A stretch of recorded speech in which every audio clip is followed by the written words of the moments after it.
Hello friends, नमस्ते। आप सभी का स्वागत है साहित्य के इस मंच पर, जहां पर यूजीसी नेट से संबंधित प्रमुख जो उसके इकाई 8 में नाटक लगे हैं, इन नाटकों के सिर्फ लेखक और प्रकाशन वर्ष तथा प्रमुख पात्रों के संकलन को लेकर हम उपस्थित हो रहे थे। तो इसके हम दो भाग प्रस्तुत कर चुके थे। आज हम इसका आखिरी भाग देखेंगे। तो इसके पहले के आपने अगर दो भाग नहीं देखे तो आप उनको भी देखिए। और आज हमारा 10वां भाग नाटक शुरू होगा। इससे पहले हमने ये अंजो दीदी नाटक तक देख लिया था। आज आषाढ़ का एक दिन नाटक देखेंगे। तो आप उन दो भागों को अवश्य देखिए, क्योंकि पहले विस्तृत विवेचन हमने अपने दूसरे चैनल कथा साहित्य दर्पण पे किया हुआ है।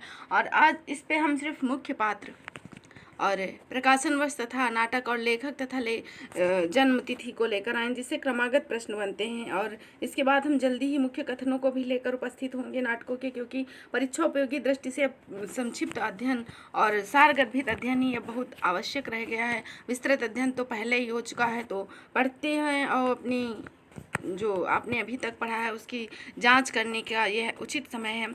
और जो जून में परीक्षा क्योंकि घोषित हो गई परीक्षा तिथि, तो चलिए अधिक विलंब ना करते हुए हम देख लेते हैं फटाफट 10वां नाटक आषाढ़ का एक दिन। आषाढ़ का एक दिन नाटक, इसके लेखक हैं मोहन राकेश। यह नाटक 3 अंकों में विभाजित है। प्रमुख पात्रों में है कालिदास। यह कालिदास के जीवन पर ही आधारित नाटक है। मोहन राकेश ने अपना यह नाटक महाकवि कालिदास जी के जीवन को आधार बनाकर लिखा, और इस नाटक के नायक भी कालिदास जी हैं। और मल्लिका यह कालिदास की प्रेमिका है और नाटक की नायिका भी है। इस नाटक का प्रारंभ बरसात के महीने आषाढ़ के प्रथम दिन से ही प्रारंभ होता है, जहाँ पर भयंकर वर्षा होती है और कालिदास एक हरिण शावक को लेकर मल्लिका के पास आता है। अंबिका मल्लिका की माता है। प्रियंगु मंजरी यह राजकन्या है और यह बाद में कालिदास की पत्नी भी बन जाती है। जब कालिदास को उज्जैनी नरेश के द्वारा बुला लिया जाता है, कश्मीर आने का निमंत्रण दिया जाता है और यह कश्मीर चले जाते हैं और वहाँ पर वह बहुत बड़े कवि बन जाते हैं, तब वह मल्लिका को भूल कर या फिर मजबूरीवश यह राजकन्या प्रियंगु मंजरी से विवाह कर लेते हैं और मल्लिका गाँव में ही रह जाती है। और विलोम जो है मल्लिका का पति है और उसके द्वारा उसको एक बेटी उत्पन्न होती है। अन्य पात्रों में है दंतुल, मातुल तथा निक्षेप, और भी अन्य पात्र हैं जो लघु रूप में है, पर यह प्रमुख पात्र हैं। इस नाटक के माध्यम से लेखक ने मल्लिका के उदात्त प्रेम का चित्रण किया है तथा सफलता एवं संघर्ष के बीच में सफलता को प्राथमिकता देना ही बताया गया है। और जब दोनों में संघर्ष होता है तो जीत सफलता की ही होती है। हर व्यक्ति हमेशा प्रेम को छोड़ सफलता की ओर झुक जाता है। अगला नाटक है आधे अधूरे नाटक। 1969 ईस्वी में मोहन राकेश जी के द्वारा लिखित यह नाटक बहुत ही महत्वपूर्ण नाटक है और नाटकों की श्रेणी में इसको मील का पत्थर भी कहा जाए तो कम ही होगा। मोहन राकेश जी का जन्म 1925 ईस्वी में हुआ। इस नाटक में महानगरों में रहने वाले, आर्थिक अभाव के साथ कई तरह के संघर्षों को झेलने वाले मध्यम वर्गीय परिवार के जीवन की त्रासदी का सजीव वर्णन किया गया है। अपूर्ण महत्वाकांक्षाओं का कलह इसमें दिखाया गया है। प्रमुख पात्रों में जो है, इस नाटक में एक काले कपड़े वाला पुरुष है जो लंबा कोट पहनता है और वह एक पुरुष ही चारों पुरुषों की भूमिका अदा करता है और सिर्फ कपड़े ही बदलता है और वह स्वयं चारों पुरुष बन जाता है। वह 4 पुरुष कौन कौन से हैं तो देखते हैं। प्रथम जो पुरुष एक है वह महेंद्रनाथ सावित्री का पति है। यह दोनों पति पत्नी दंपति होते हैं। इनके 3 बच्चे होते हैं, 2 पुत्रियां और 1 पुत्र, और यह एक अपूर्ण परिवार होता है जिसमें जो महेंद्रनाथ थोड़ा काम काज से रहित होते हैं और इसीलिए सावित्री को काम करना पड़ता है। और पुरुष 2 के रूप में है सिंघानिया। यह सिंघानिया है, यह सावित्री का बास होता है। और पुरुष 3 जगमोहन, सावित्री का पूर्व प्रेमी। और पुरुष 4 के रूप में जुनेजा हैं। यह महेंद्रनाथ के मित्र हैं और यह भी सावित्री के पूर्व प्रेमी रह चुके हैं। सावित्री यह नाटक की नायिका है तथा उदाहरण प्रस्तुत करती है मध्यम वर्गीय नायिका का। यहाँ पे कुछ मिसिंग है। अशोक सावित्री का बेटा है। बिन्नी सावित्री की बड़ी बेटी है और किन्नी सावित्री की छोटी बेटी है। बिन्नी ने भी अपनी माँ के कथित प्रेमी मनोज के साथ विवाह कर लिया था बाद में, जो कि मनोज भी सावित्री का ही प्रेमी था। बाद में इनकी बड़ी बेटी ने भाग कर घर से विवाह कर लिया था। किन्नी सावित्री की छोटी बेटी है और मनोज बिन्नी का पति है, यानी ये भी सावित्री का पहले का प्रेमी है। बस यह पात्रों के रूप में उपस्थित नहीं हुआ, इसका वर्णन केवल संवादों के रूप में ही आया है। और जो किन्नी है यह भी बहुत छोटी और जिद्दी लड़की है। इस प्रकार देखते हैं अगला नाटक। अगला नाटक है 12 नंबर का नाटक में है बकरी नाटक। बकरी नाटक 1974 ईस्वी में प्रकाशित हुआ। इसके लेखक हैं सर्वेश्वर दयाल सक्सेना। यह 1927 ईस्वी में इनका जन्म हुआ, सर्वेश्वर दयाल सक्सेना जी का, और ये प्रगतिवादी लेखक रहे हैं। और यह नाटक मुख्य रूप से 2 अंकों में विभाजित है। प्रत्येक दृश्य के बाद नट गायन की योजना की गई है। यह एक जनवादी नाटक भी है और सर्वेश्वर दयाल सक्सेना जी जनवादी नाटककार। प्रमुख पात्र, आइए देखते हैं इसके प्रमुख पात्र। वैसे तो बकरी नाटक में कोई एक नायक अथवा नायिका नहीं है, सभी पात्रों का सम्मिलित योगदान है, परंतु इसमें कुछ प्रमुख पात्रों का उल्लेख किया गया है। नट, नटी, ये इनका गायन होता है हर अंक के बाद। भिस्ती, जो कि पानी छिड़कता है। दुर्जन सिंह, कर्मवीर, सत्यवीर, सिपाही, विपत्ति, यहाँ पे विपत्ति होना, विपत्ति नहीं विपत्ति होना चाहिए, विपत्ति,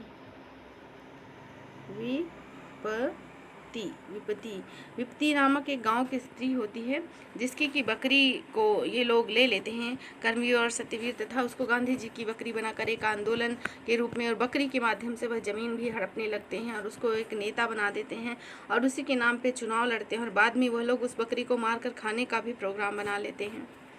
तो इस नाटक में विपत्ति, यहाँ पे फिर विपत्ति आ गया, या विपत्ति होना चाहिए, आप लोग समझ लीजिएगा। इस नाटक में विपत्ति नामक स्त्री की बकरी को गांधी की बकरी बनाकर लोग राजनीतिक खेल खेलते हैं और जो बकरी है वह स्वयं गरीब जनता का प्रतीक है। यह प्रतीकात्मक नाटक भी है। अगला नाटक है एक और द्रोणाचार्य नाटक। यह 1977 ईस्वी में प्रकाशित हुआ। इसके लेखक हैं शंकर शेष जी, जिनका जन्म 1933 ईस्वी में हुआ। यह नाटक 2 कथाओं के साथ चलता है, एक पौराणिक होती है तथा दूसरी समसामयिक। इसमें एक प्राइवेट स्कूल के शिक्षक की तुलना द्रोणाचार्य से की जाती है, जो सत्यता को जानते हुए भी असत्य का साथ देता है। यहाँ असत्य होना चाहिए,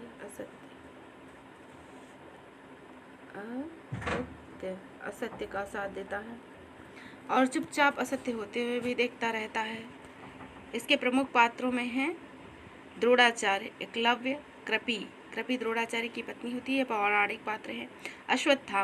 अश्वत्थामा द्रोणाचार्य का पुत्र होता है। और अन्य पात्रों में है भीष्म, अर्जुन तथा युधिष्ठिर एवं सैनिक। आधुनिक पात्रों में है अरविंद नाटक का प्रमुख पात्र या नायक होता है। लीला अरविंद की पत्नी होती है। यदु अरविंद का दोस्त तथा जूनियर प्रोफेसर होता है। और प्रिंसिपल होते हैं जिनकी उम्र 60 वर्ष की होती है और यह रिश्वत भी लेते हैं और अरविंद जो है उसके ऊपर दबाव बनाते हैं कि जो भी उन्होंने देखा है वह भूल जाएं और गलत गवाही देने के लिए तथा जो दबंग छात्र हैं उनके नंबर बढ़ाने के लिए।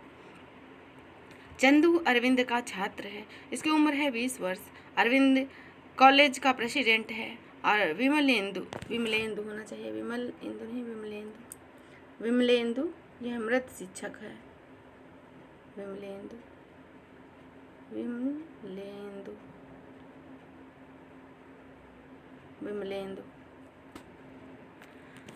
एक मृतक शिक्षक है जो कि सत्यता का साथ देने के लिए उसकी हत्या कर दी जाती है और इसी का डर अरविंद को भी दिखाया जाता है तथा अरविंद की पत्नी और उसके जो दोस्त हैं, कौन से, यदु, यह सब उसके ऊपर दबाव बनाते हैं कि आप जो है प्रिंसिपल का प्रस्ताव मान लीजिए और जो जिस छात्र को उन्होंने नकल करते हुए पकड़ा था उसको छोड़ दें। और अनुराधा अभी भी 20 वर्षीय छात्रा है जिसका कि कॉलेज के ही जो दबंग छात्र हैं उसके द्वारा इसका बलात्कार किया जाता है और बाद में हत्या भी हो जाती है। इस नाटक को 2 भागों में विभाजित किया गया है, पूर्वार्ध तथा उत्तरार्ध। पूर्वार्ध भाग में 4 दृश्य हैं और उत्तरार्ध भाग में 7 दृश्य हैं। इस नाटक के माध्यम से शिक्षा जगत में व्याप्त भ्रष्टाचार का उल्लेख करने का प्रयास किया गया है। अगला नाटक है महाभोज और यह अंतिम नाटक है। महाभोज नाटक 1983 ईस्वी में प्रकाशित हुआ और इसकी लेखिका स्वयं मन्नू भंडारी जी हैं जिनका जन्म 1931 ईस्वी में हुआ। यह नाटक मन्नू भंडारी जी के ही उपन्यास महाभोज का नाट्य रूपांतरण है, यानी पहले उन्होंने महाभोज उपन्यास लिखा, बाद में उसको नाटक के रूप में परिवर्तित कर दिया। महाभोज नाटक की कथानक को 1977 ईस्वी में गठित बिहार के पटना जिले के बछेली गाँव होना चाहिए यहाँ पे, गांव के नरसंहार का इसमें वर्णन किया गया और उसी कथानक को लेकर यह नाटक लिखा गया है। इसके प्रमुख पात्रों में देखते हैं, इस नाटक में छोटे बड़े कुल मिलाकर 35 से अधिक पात्र हैं। विशु अथवा विशेषर, यहाँ विशु होना चाहिए, विशेषर यह हीरा नामक किसान का बेटा है। इसकी हत्या के बाद संपूर्ण नाटक का चित्रण हुआ, यानी इस नाटक का केंद्र बिंदु विशु की हत्या ही है। दा साहब वर्तमान मुख्यमंत्री है और नाटक में मशाल नामक पत्र के मालिक भी हैं। मंत्री सुकुल बाबू ये नेता प्रतिपक्ष है तथा यह 10 साल तक पहले मुख्यमंत्री रह चुके हैं। अगले पात्रों में है त्रिलोचन सिंह, यह जनता में लोचन भैया के नाम से जाने जाते हैं और यह भी बाहुबली नेता होते हैं।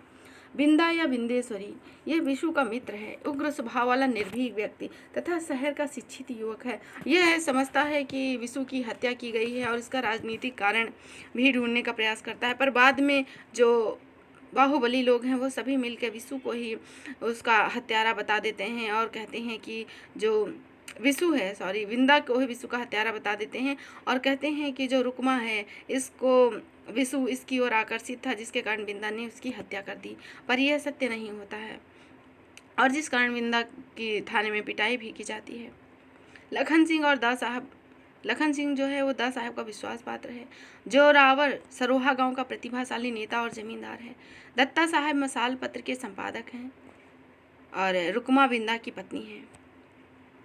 अन्य पात्रों में हीरा जो विशु के पिता होते हैं, पुलिस अधिकारी, आईजी, डीआईजी तथा अन्य गांव के लोग होते हैं और प्रमुख ये पात्र हैं। तो इस तरह हमने यूजीसी नेट के पाठ्यक्रम में लगे हुए समस्त नाटकों का संक्षिप्त पात्रों को देख लिया और इसका प्रकाशन वर्ष और लेखक तथा लेखकों का जन्म समय भी हमने देख लिया। इसके पहले हमने यूजीसी नेट के पाठ्यक्रम में लगे हुए जो समस्त उपन्यास हैं, 13 उपन्यास हैं और जो 21 कहानियाँ लगी हैं, उन सभी का संक्षिप्त विवेचन अपने इसी चैनल पर प्रस्तुत किया है। तो आप परीक्षा उपयोगी दृष्टि से उन्हें भी एक नज़र से अवश्य देखें और यदि आप विस्तृत पढ़ना चाहते हैं जिसमें इन सभी नाटकों की विस्तृत समीक्षा है, इकाई 10 में लगे हुए जो माटी की मूर्तें रेखा चित्र है उसके समस्त रेखा चित्रों का विस्तृत विवेचन हमारे चैनल कथा साहित्य दर्पण पे मौजूद है। तो आप वहाँ जाकर उन सभी को सुन सकते हैं और यहाँ भी देखें। तो आप लोग पढ़ते रहिए, अध्ययन करते रहिए, अपनी तैयारी को धार दीजिए। फिर मिलेंगे। जय हिंद, जय हिंदी।